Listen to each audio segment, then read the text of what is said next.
హైదరాబాద్లోని బేగం బజార్ మరింత రద్దీగా మారింది. ఓవైపు శ్రావణ శుక్రవారం షాపింగ్, మరోవైపు రాఖీ షాపింగ్తో జనాలతో కిటకిటలాడుతుంది. సాధారణంగానే రద్దీగా ఉండే బేగం బజార్ ప్రాంతం పండుగ షాపింగ్తో ఇప్పుడు మరింత రద్దీగా మారింది. కావాల్సిన వస్తువులని తక్కువ ధరకే లభ్యమవుతుండటంతో జనాలు క్యూ కడుతున్నారు.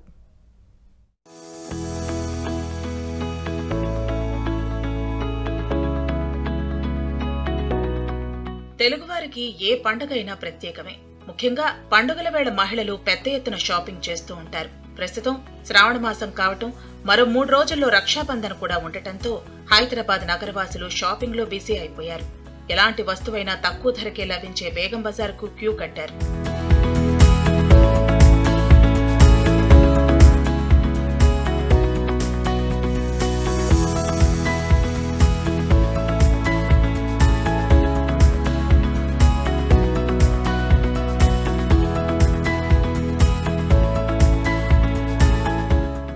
రేపు శ్రావణ శుక్రవారం కావటంతో కొందరు మహిళలు అందుకు సంబంధించిన షాపింగ్ చేస్తుండగా, మరికొందరు రాబోయే రాఖీ పౌర్ణమి కోసం షాపింగ్ చేస్తున్నారు. మిగతా ప్లేసుల కంటే ధరలు తక్కువగా ఉండటంతో షాపింగ్ కు పెద్ద ఎత్తున వస్తున్నారు.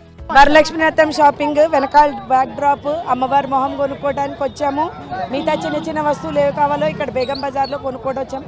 కానీ చాలా రష్ గా ఉంది. ఇక్కడ రేట్స్ రీజనబుల్ గా ఉన్నాయి, అంత బాగున్నాయి కూడా. వెరైటీస్ అన్ని కూడా చాలా బాగున్నాయి. ఇది అనుకొని రాలేదు. There are so many things, చాలా ఉన్నాయి ఇక్కడ చూడటానికి. ఏది కనపడితే అది కొనుక్కొని వెళ్ళటమే. రేట్స్ అవన్నీ ఎలా ఉన్నాయి? బాగున్నాయి, మనం బేరం చేసుకోవచ్చు. అన్ని దొరుకుతున్నాయా? ఏం కావాలని ఆల్ అన్ని దొరుకుతాయి ఇక్కడ. ఇది అని మీరు చెప్పారు కదా, చెంపపైన నుంచి ఇంకెక్కడికో వెళ్ళిపోవచ్చు. బంధను వ్రతము అన్ని కలిసి వస్తాయి. అన్ని దొరుకుతున్నాయి ఇక్కడ. అన్ని దొరుకుతున్నాయి. రేట్స్ ఎలా ఉన్నాయి? రేట్లు మంచి రీజనబుల్ ఉంటాయి. బయట కంటే ఇక్కడ బాగుంటాయి. అన్ని బల్క్ గా దొరుకుతాయి కాబట్టి తక్కువగా ఉంటాయి కాబట్టి.